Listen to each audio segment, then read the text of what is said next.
네, 나를 인도하시는 하나님이라고 하는 말씀의 제목으로 하나님께서 오늘 우리에게 주시는 말씀을 증거하길 원합니다. 성경을 읽다가 보면 성경 속 세상과 그리고 지금의 세상이 참 많이 닮았다는 그런 생각을 하게 됩니다. 생각을 하게 됩니다. 물론 당시 사람들과 현대인들의 생활 양식은 시간의 차이만큼이나 많은 차이가 납니다. 지금은 우리가 자동차나 비행기로 아무리 먼 거리라고 할지라도 편하고 빠르게 이동할 수 있습니다. 그리고 핸드폰이 있어서 인터넷만 통하는 곳이면 전 세계 어디에 있는 사람하고도 연결하여 통화할 수 있습니다. 그런 면에서 보면 정말 현대의 삶은 편안한 시대 가운데서 살아가고 있습니다. 하지만 시대가 과학적으로, 기술적으로 발전했다고 하더라도 그때와 지금의 이 시대가 여전히 같은 점 한 가지가 있습니다. 사람과 사람이 만나고 소통하는 것은 그만큼 빨라지고 가까워졌지만 사람이 하나님을 만나고 하나님과 소통하는 것은 과학이 발전하고 기술이 발전했다고 하더라도 그만큼 빨라지고 가까워진 것은 아니라고 하는 것입니다. 창세기 6장 5절에서 하나님께서 이렇게 말씀하셨습니다. 여호와께서 사람의 죄악이 세상에 가득함과 그의 마음으로 생각하는 모든 계획이 항상 악할 뿐임을 보시고, 하나님께서 처음으로 창조하신 세상은 하나님을 날마다 기뻐하며 나를 창조하신 하나님과 함께 동행하는 삶이었습니다. 그런데 그렇게 아름다웠던 일상이 한순간 깨져버렸습니다. 사람이 하나님께 죄를 짓고 하나님의 영이 인간을 떠나갔습니다. 하나님의 영이 떠나가신 인간들은 세계 문명이 아무리 발전하고 또 발전한다고 하더라도 예전과 같이 하나님과는 함께 동행할 수 없었습니다. 그리고 대신 죄와 함께 동행하면서 살았습니다. 하나님께서 사람을 보신 그대로셨습니다. 그 마음의 생각에 모든 계획이 항상 악할 뿐임을 보시고 라고 하셨죠. 계획은 사람이 일하기 전에 생각으로 하는 첫 번째 단계입니다. 그런데 하나님은 어떻게 사람을 보시면서 사람이 하는 모든 계획이 항상 악할 뿐임을 보셨다라고 말씀하셨던 것일까요? 하나님의 영이 떠나가신 그 자리에 죄가 함께 동행하고 있기 때문에 그렇습니다. 여러분, 지금 우리도 마찬가지입니다. 하나님의 영이 떠나가신 그 자리에 그냥 비어 있지 않습니다. 그 자리에 악이 대신 자리를 차지하고 있고 우리는 항상 죄와 항상 동행하고 있습니다. 잠언서 4장 12절 말씀입니다. 어떤 길은 사람이 보기에 바르나 필경은 사망의 길이니라 라고 하셨습니다. 하나님은 세상을 창조하신 것만으로 당신의 일을 다 마치신 것이 아니라 사람이 계획하고 그가 생명의 길로 나아가고 있는지 아니면 사람이 계획하고 그가 사망의 길로 가고 있는지 끝까지 그를 다 지켜보고 계신다라고 하는 말씀입니다. 우리에게 은혜가 바로 이것입니다. 하나님의 영이 떠나고 죄와 함께 동행하면서 사망의 길로 가던 내 인생을 예수 그리스도의 십자가의 보혈로 나를 붙잡아 일으켜 세워주셨습니다. 그리고 나를 용서해 주시고 다시 나를 붙잡아 생명의 길로 인도해 주고 계십니다. 때로는 우리가 연약해서 죄 앞에 다시 넘어지고 또 넘어지고 상심했을 때라도 그분은 나에게 오셔서 안아주셔서 생명의 길로 함께 가자고 인도해 주고 계십니다. 잠언서 3장 5절 6절 말씀입니다. 너는 마음을 다하여 여호와를 신뢰하고 내 명철을 의지하지 말라. 너는 범사에 그를 인정하라. 그리하면 내 길을 지도하시리라 라고 하셨습니다. 저는 죄와 사망의 길에서 용서와 생명의 길로 인도해 주신 하나님의 주권 앞에 우리 모든 성도들이 온전히 엎드려 평안의 길로 인도해 주시는 주님의 인도하심을 따라 나아가시는 저와 여러분들 되시기를 주님의 이름으로 축복합니다. 그러한 삶을 우리가 살고 있는 것이죠. 오늘 말씀의 제목을 저는 인도하시는 하나님이라고 말씀을 정해봤습니다. 이스라엘 백성은 애굽에서 바로 왕을 위해서 430년 동안 노예로 살았습니다. 그들은 새로 태어나도 노예였고 살아도 노예였고 죽어도 노예였습니다. 이스라엘 백성들이 그렇게 살아야만 했던 이유는 그들에게 왕이 있었기 때문입니다. 왕은 그가 나이가 많건 어리건 상관이 없습니다. 왕의 자리에 앉은 사람의 방식대로 그가 원하는 방식대로 국가를 통치해 나갑니다. 왕의 다스림을 받았던 사람들이 백성들이었고요. 그 아래 노예들이 있었습니다. 노예는 그 나라 백성들이 아닙니다. 제국의 통치를 받았던 식민지 사람들입니다. 터키는 지금의 터키 국가가 세워지기 훨씬 이전부터 선사시대 역사가 시작됐던 기원전 6500년 전부터 아나톨리아 반도를 중심으로 수많은 왕국들과 제국들의 역사를 이곳 가운데 간직하고 있습니다. 전 세계 제국들의 역사를 보면요. 왕들의 통치 방법에 따라서 그 제국이 어떻게 세워졌는지가 다 달라졌습니다. 식민 통치를 받는 사람들의 종교와 자유를 그대로 관용해 주었던, 그래서 세금만 걷어들였던 그런 제국이 있었고요. 그리고 종교와 자유, 세금까지도 모두 통제하며 말 그대로 노예로만 살게 했던 제국이 있었습니다. 그리고 또 어떤 제국은요, 굉장히 잔인한 제국이 있었습니다. 식민지 사람들을 다 모조리 다 잡아 죽였습니다. 그래서 완전히 말살하면서 그 제국을 완전히 점령해 나갔던 제국도 있습니다. 터키는 아나톨리아 반도를 중심으로 그 가운데 히타이트 제국, 로마 제국, 비잔틴 제국, 오스만 제국, 여러분 간단하게 우리 제국 말씀을 드리는데 제국의 역사는요 엄청난 것입니다. 이와 같은 엄청난 제국의 역사만 보더라도 수없이 많은 제국들이 이 아나톨리아 반도를 거쳐갔기 때문에 이 지금의 터키 이 나라를 어느 나라, 어느 제국이었다라고, 어느 제국의 방식대로 통치해 왔었나라고 그렇게 간단하게 설명할 수 있는 것은 아닙니다. 다만 터키를 보면서 우리가 인정할 수 있는 것 한 가지가 있습니다. 제국의 역사가 계속되는 한 살아계신 하나님은 절대로 인정할 수 없었다는 것입니다. 심지어는요, 기독교를 믿었던 비잔틴 제국의 역사를 보아도 하나님의 이름으로 얼마나 많은 죄들을 지었는지 모릅니다. 하나님의 이름을 가지고 얼마나 많은 사람들을 죽이고, 하나님의 이름을 가지고 얼마나 많은 거룩한 일을 자기들이 했다고 하면서 얼마나 우월하게 자기네들 이름을 밝혔는지 모릅니다. 그래서 지금 나 역시도요, 종교가 단지 기독교라고 말을 한다고 해서 내 가운데 살아계신 하나님이 계신 것은 아닌 것을 우리가 인정하고 우리가 경각해야 됩니다. 나 역시 종교가 기독교라고 한다고 할지라도 내 가슴 속에 살아계신 하나님을 진정으로 인정하지 못한다면, 진정으로 왕으로 모시지 못한다면 나 역시 하나님의 이름만 가지고 죄를 여전히 지금도 짓고 있는 사람임을 우리는 경각해야 됩니다. 애굽에서 태어나서 평생을 노예로 살았던 이스라엘 백성들이 있었습니다. 그들의 종교가, 그들이 다스렸던 애굽의 종교가 무엇이었느냐 하는 것은 전혀 중요한 것이 아닙니다.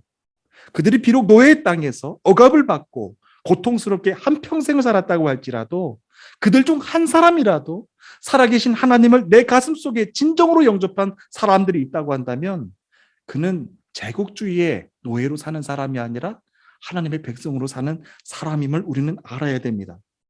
오늘도 나와 함께 동행하시는 하나님이 계세요.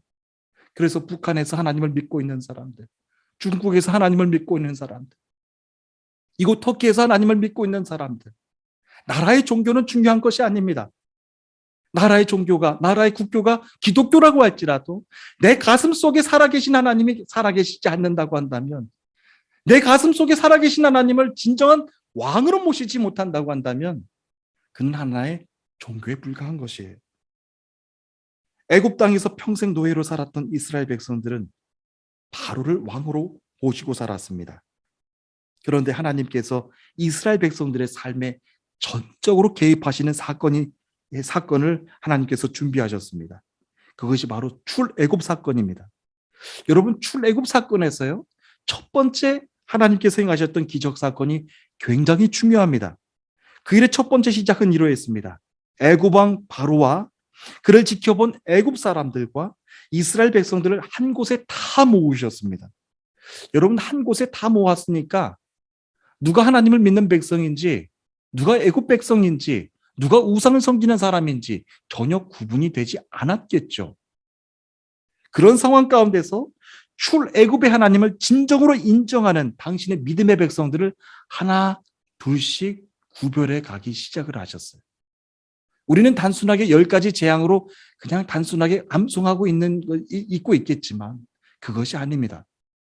그곳 가운데 한 자리에 다 하나님께서는 모아놓으셨고 이스라엘 백성들, 애굽 백성들, 바로 왕 한 자리에 다 모아놓으셨어요. 그리고 첫 번째 기적을 하나님께서는 행하셨습니다. 그 일의 첫 번째 시작은 바로 이러했습니다.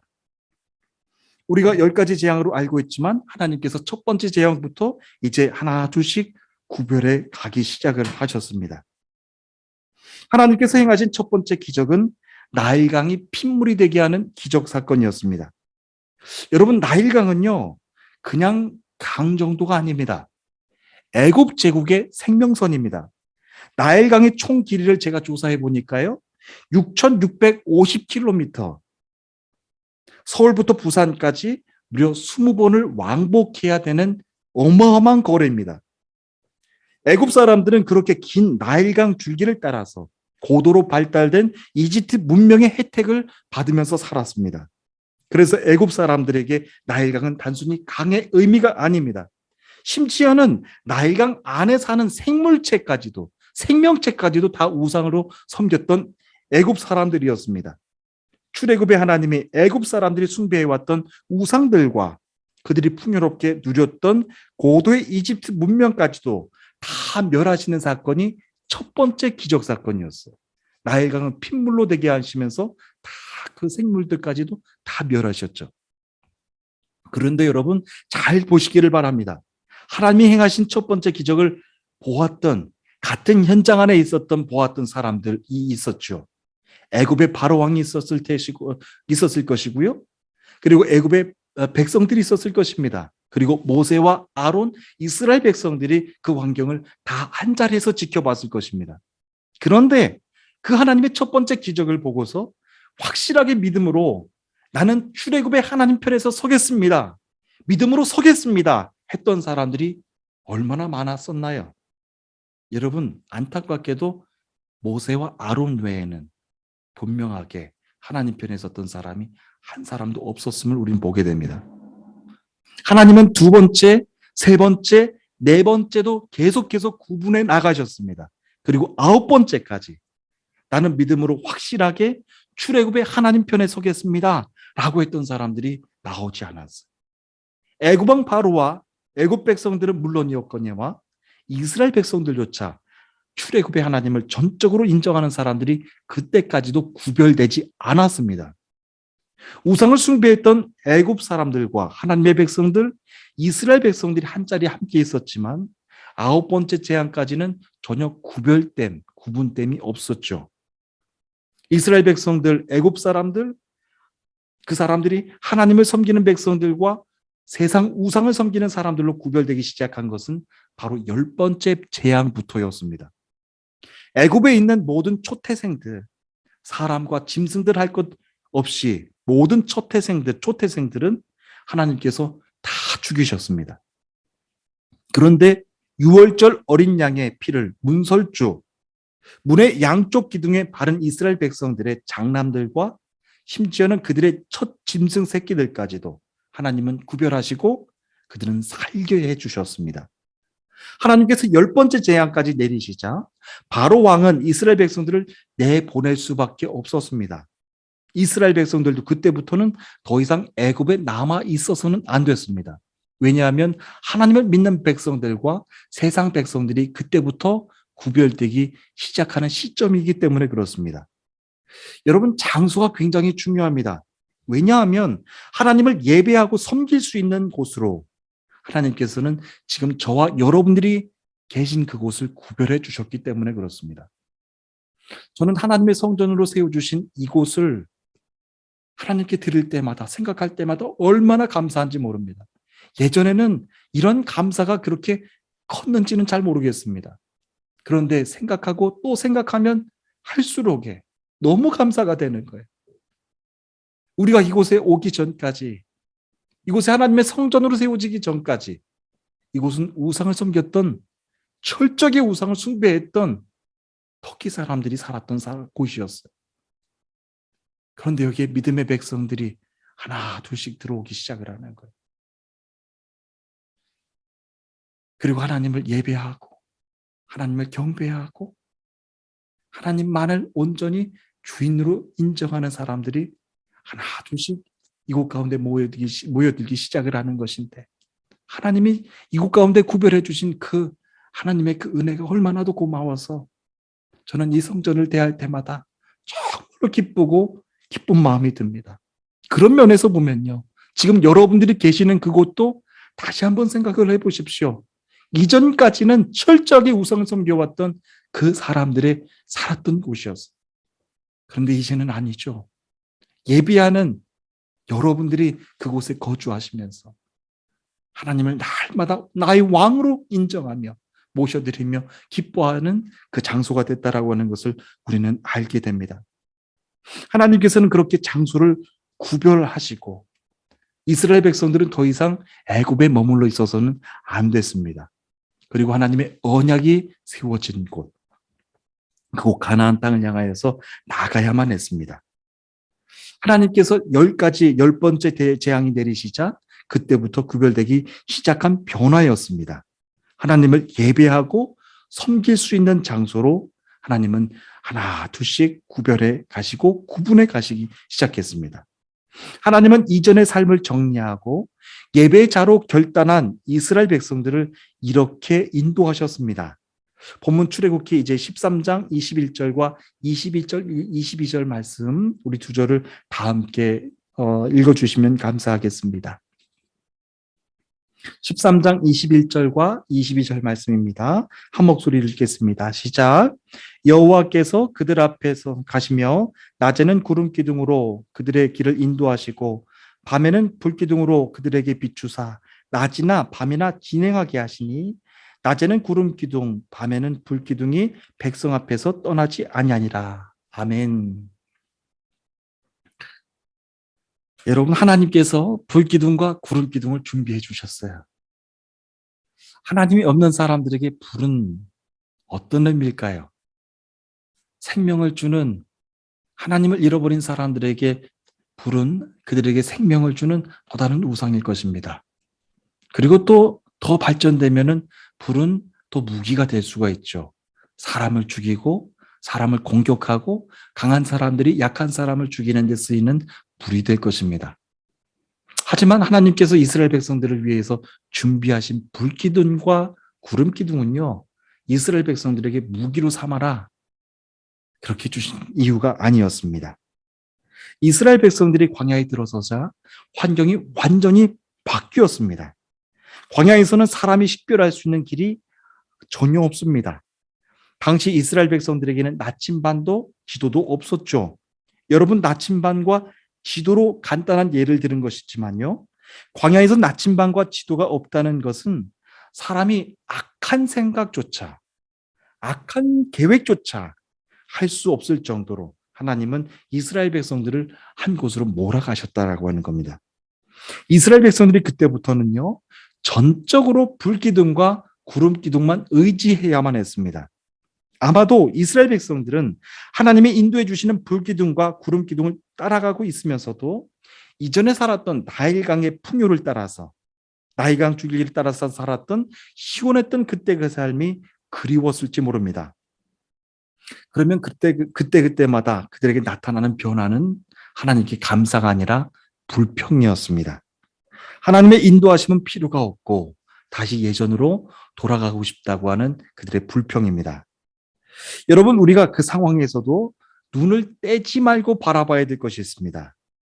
하나님이 내리신 10가지 재앙을 통해서 하나님을 전적으로 신뢰하는 예배하는 사람들과 예배하는 이스라엘 백성들과 그리고 애굽 백성들을 나누셨을 때처럼요, 하나님은 광야에서도 당신을 정말로 신뢰하는 당신의 백성들과 그렇지 못한 백성들을 계속해서 광야의 삶을 통해서도 구별하고 또 구분해 나가셨다라고 하는 것입니다.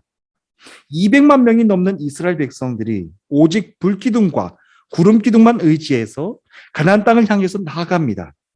그런데 낮에는 구름기둥, 밤에는 불기둥으로 하나님께서 인도해 주시는 그 광경이 얼마나 장엄했겠습니까? 하지만 우리는 그 장엄한 광경을 봐서는 안 됩니다. 그 장엄한 광경을 날마다 보면서 하나님을 인정하는 사람, 하나님을 예배하는 사람들과 하나님께 불평하는 사람들, 하나님을 신뢰하지 못하겠다면서 다시 돌아가고 싶다고 하는 사람들이 계속해서 갈리어지기 시작을 했어요. 오늘날 이 예배 자리도 마찬가지입니다. 똑같은 예배 축복의 자리를 하나님께서는 마련해 주시죠. 하지만 이 가운데서도요, 여전히 예전의 삶으로 돌아가고 싶다면서 하나님을 불평하는 사람들이 있을 것입니다. 하나님을 원망하면서 하나님의 인도하심을 불신하는 사람들도 있을 것입니다. 이 예배 자리가 그렇게 거룩하고 그렇게 두려운 자리예요. 계속해서 하나님을 신뢰하는 사람들과 세상을 신뢰하고 세상을 따라가는 사람들과 구별해 가고 계신다라고 하는 것입니다. 그 모습 속에서 하나님의 구별하심을 우리는 영적으로 깨달아야 됩니다. 하나님은 오늘도 저와 여러분들을 불기둥과 구름기둥으로 안전하게 지켜주고 계시는 줄 믿습니다. 시편 121편 5절부터 8절까지 있는 말씀인데요. 여호와는 너를 지키시는 이시라. 여호와께서 내 오른쪽에서 내 그늘이 되시나니 낮의 해가 너를 상치 아니하며 밤의 달도 너를 해치지 아니하리로다. 여호와께서 너를 지켜 모든 환난을 명쾌하시며 또 내 영혼을 지키시리로다. 여호와께서 너의 출입을 지금부터 영혼까지 지키시리로다. 할렐루야. 아멘. 하나님의 지키심 너무나도 안전하고 너무나도 은혜가 되는 것입니다. 그런데 우리가 너무나도 잘 알고 있는 것이지만 구름의 특징을 한번 생각해 보십시오. 구름은요, 시간을 정해놓고 일정하게 움직이지 않아요. 구름은요, 움직이는 방향도 그냥 예고하지 않아요. 오늘은 오른쪽으로 갔다가 한 시간 있다가는 왼쪽으로 갔다가도 그렇고 어떨 때는 계속 그 자리에 멈춰 있기도 하고 구름의 움직임과 방향은 일정하지도 않고 우리가 예측해 볼 수도 없습니다. 하나님의 인도하심이 마치 그와도 같다는 것입니다. 아무리 하나님을 잘 섬기는 믿음의 사람이라고 할지라도요, 날마다 하나님의 인도하심을 간구해야 되는 이유가 바로 여기에 있습니다. 하나님을 믿는 사람들, 예배하는 사람들, 아무리 하나님을 신뢰하고 믿음이 좋은 사람들이라고 할지라도요, 내일 구름이 어디로 이동할지 그것을 추측할 수 있는 것은 아무것도 없습니다. 하나님의 전적인 인도하심 따라서 우리는 구름을 따라가야 되는 것입니다. 아무리 하나님을 잘 섬긴다고 할지라도 하나님의 구름은 내 믿음대로, 내 믿음이 추측하는 대로 움직여지지 않습니다. 그러므로 오늘의 삶을 사는 저와 여러분들의 삶에도 하나님의 말씀을 오늘 주시는 말씀에 순종하며 경청하며 따라가겠습니다. 하나님. 날마다 나의 길을 인도해 주세요. 하나님. 날마다 하나님의 주시는 음성에 민감해야 된다라고 하는 것이죠. 하나님은 우리 계획보다 앞서 행하시는 분이신 줄 믿습니다. 하나님은 아브라함에게 사람의 방법대로 이삭 아들을 낳는 방법을 가르쳐 주지 않으셨어요. 하나님이 언약하신 그때 당신이 언약하신 말씀 그대로 사라의 몸에서 이삭을 낳게 주셨죠. 하나님은 과거 출애굽의 사건을 말씀하시면서도 현대를 살아가고 있는 저와 여러분들, 믿음의 사람들에게도 믿음으로 깨어있으라고 다음의 말씀을 전하셨습니다. 히브리서 3장 15절 이하에 있는 말씀입니다. 성경에 일렀으되 오늘 너희가 그의 음성을 듣거든 경노하시게 하던 것 같이 너희 마음을 완고하게 하지 말라. 듣고 경노하시게 하던 자가 누구냐? 모세를 따라 애굽에서 나온 모든 사람이 아니냐? 또 하나님이 40년 동안 누구에게 노하셨느냐? 그들의 시체가 광야에서 엎드려진 범죄한 자들에게서가 아니냐? 또 하나님이 누구에게 그의 안식에 들어오지 못하리라 하셨느냐? 곧 순종하지 아니하던 자들이 아니냐? 그러므로 우리는 두려워할지니 그의 안식에 들어갈 약속이 남아 있을지라도 너희 중에는 혹 이르지 못할까 있을까 함이라 라고 말씀하셨어요. 지난달 이스라엘 백성들이 언약의 땅 가나안 땅으로 들어가는 모든 과정과 모습들은 과거의 역사 속에서 지나가는 역사가 아니라 히브리서 기자가 그대로 경고했던 것처럼 현대를 살아가고 있는 우리들에게도 그대로 적용되고 있는 말씀이라고 하는 거예요.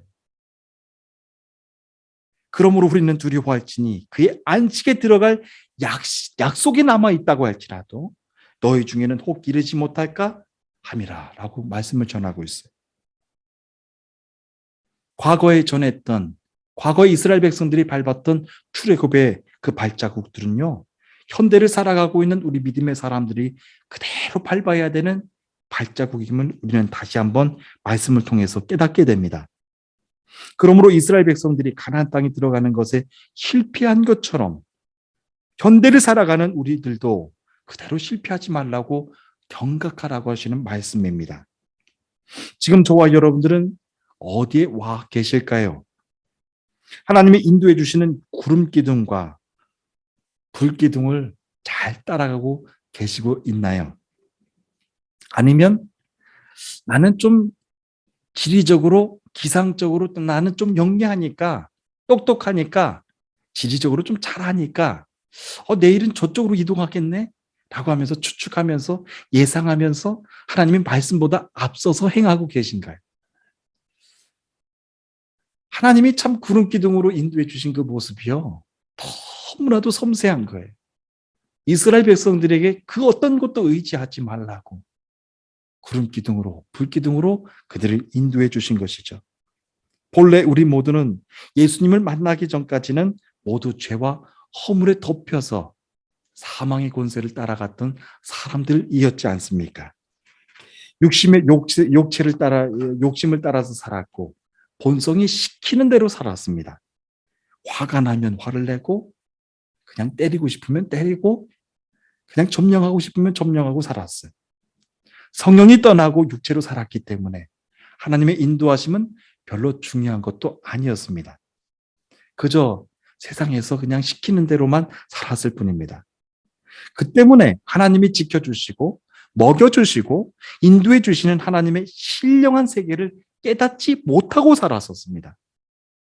그와 같은 삶을 이제는 하나님의 인도하심, 하나님의 동행하심과 함께 살아가는 우리들이 이제는 지난 날을 청산하고 하나님과 함께 동행하고 있음을 깨닫고 새로운 삶을 살아가야 된다라고 하는 것이죠. 그래서 여러분, 하나님의 뜻이 있으시다면 모세를 불러 바로 왕을 만나게 하셨던 것처럼 오늘 저와 여러분들에게도 혹여나 마음에 불편한 사람을 만나게 하시는 사건이 있을 수가 있어요. 모세가 바로 왕을 찾아가는 것은 인간적으로 절대로 편안한 마음으로는 갈 수가 없는 상황이었을 것입니다. 이스라엘 백성들을 출애굽하게 하라는 하나님의 거룩한 소명을 깨달은 다음에야 모세 자신이 애굽 왕을 만날 수가 있는 것이에요. 그러므로 저와 여러분들은 날마다 하나님의 성령님의 음성에 민감하게 살아가야 된다라고 하는 것이죠. 왜 나에게 이렇게 불편한 사람을 만나게 해주실까? 나에게 왜 이렇게 어려운 환경을 통해 주시는 것일까? 여러분, 구름이 인도해 주는데요. 구름이 가라고 하시는데요. 사람이 말하는 것 아니라 구름이 가라고 하잖아요. 불기둥이 인도해 주시잖아요. 하나님의 말씀이 그걸 우리에게 자꾸만 오라고 인도해 주시잖아요. 어떻게 보면 특히 이곳도 내가 원해서 온 자리가 아님을 우리는 믿어야 됩니다. 왜 세상에 많은 나라들이 많은데, 갈 수 있는 환경도 많은데 왜 하필이면 이곳이었을까? 여러분, 구름 기둥이 인도했잖아요. 불 기둥이 인도해 주셨잖아요. 그것을 다 불신하고 다시 이성적으로 다시 예전의 삶을 동경해서 돌아간다고 한다면 우리는 여전히 죄와 동행하는 삶을 살고 있는 거예요. 그런데 아니라고 하는 거예요. 하나님은 이제 하나님과 함께 동행하는 삶을 살아라라고 전해주시는 말씀입니다. 시편 51편에 기록된 말씀입니다. 내게 즐겁고 기쁜 소리를 들려주시사 주께서 꺾으신 뼈들도 즐거워하게 하소서.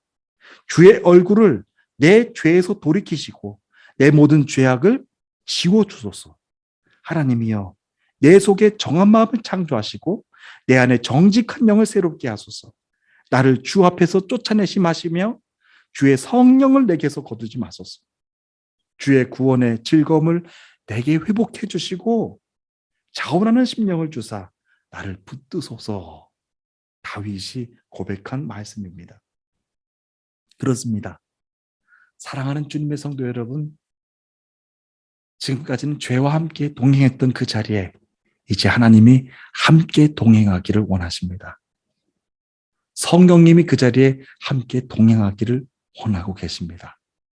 오늘 주시는 말씀을 통해서 저는 우리의 모든 삶이 하나님을 전적으로 신뢰하며 왕으로 인정하며 받아들이는 거룩한 삶으로 뒤바뀌어지기를 원합니다. 430년 동안 노예로 살았던 사람들이 한순간에 어떻게 변했겠어요? 고난도 있을 것이고 어려움도 있을 것이고 배고픔도 있을 것이고 불편한 사람도 만나야 될 것이고, 그러면서 서서히 하나님의 말씀을 따라서 나갈 때, 하나님이 언약의 땅, 가나안 땅을 주시기 위해서 나를 이곳 가운데까지 말씀으로 인도해 주셨구나. 그제서야 이제 알게 되는 거예요.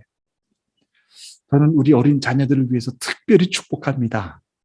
여러분, 약한 세대 구습을 따라가지 마시고요. 여러분들을 온전하게 예배의 자녀로 세워주시는, 언약의 백성으로 삼아주시는 하나님의 말씀만 강하게 붙잡고 믿음의 사람으로 세워져 세계로 나가시는 저와 여러분 어린 자녀들 되시기를 주님의 이름으로 축복합니다. 아무것도 걱정하지 마세요.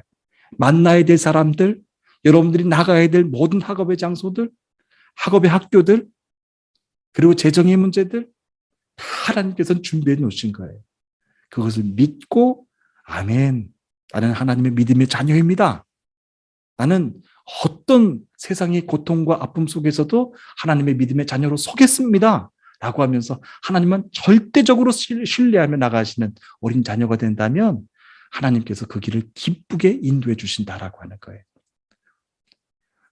돌아오는 한 주간, 이제 시작되는 모든 한 주간 하루하루도 여러분 구름 기둥을 바라보십시오. 구름 기둥을, 불 기둥을 바라보십시오. 날마다 여러분들에게 주시는 하나님의 말씀에 귀 기울여 보십시오. 하나님께서 기쁨으로 여러분들과 함께하고 계시는 믿으시기를 바랍니다. 함께해 주실 줄을 믿습니다. 다 함께 기도하시겠습니다. 고맙고 감사하신 아버지 하나님, 하나님과 함께 동행했던 삶이었는데 어느 순간 죄와 함께 동행했던 내 삶을 돌아보게 됩니다. 죄와 함께 동행했던 그 삶을 돌아보니 하나님, 생각하는 계획조차 다 악했던 것을 돌아보게 됩니다.